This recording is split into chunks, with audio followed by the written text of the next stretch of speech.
Albert Einstein once said, everybody's a genius, but if you judge a fish by its ability to climb a tree, it will live its whole life believing that it is stupid.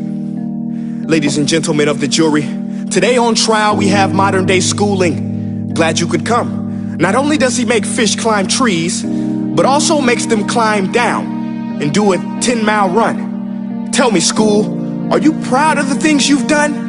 Turning millions of people into robots, do you find that fun? Do you realize how many kids relate to that fish swimming upstream in class, never finding their gifts, thinking they are stupid, believing they are useless? Well, the time has come, no more excuses. I call school to the stand and accuse him of killing creativity, individuality, and being intellectually abusive. He's an ancient institution that has outlived his usage. So, Your Honor, this concludes my opening statement, and if I may present the evidence of my case, I will prove it. Proceed. Exhibit A. Here's a modern day phone. Recognize it? Here's a phone from 150 years ago. Big difference, right?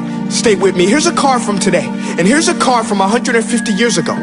Big difference, right? Well, get this. Here's a classroom of today, and here's a class we used 150 years ago. Now ain't that a shame? In literally more than a century, nothing has changed. Yet you claim to prepare students for the future? But with evidence like that, I must ask, do you prepare students for the future or the past? I did a background check on you and let the record show that you were made to train people to work in factories, which explains why you put students in straight rows, nice and neat, tell them sit still, raise your hand if you want to speak, give them a short break to eat, and for 8 hours a day tell them what to think. Oh, and make them compete to get an A letter which determines product quality, hence grade A of meat.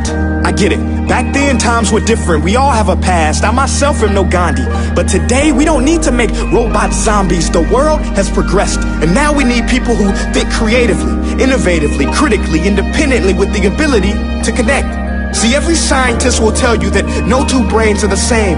And every parent with 2 or more children will confirm that claim. So please explain why you treat students like cookie cutter frames or snapback hats, giving them this one-size-fits-all crap. Watch your language. Sorry, Your Honor, but if a doctor prescribed the exact same medicine to all of his patients, the results will be tragic. So many people would get sick, yet when it comes to school, this is exactly what happens. This educational malpractice, where one teacher stands in front of 20 kids, each one having different strengths, different needs, different gifts, different dreams, and you teach the same thing the same way? That's horrific.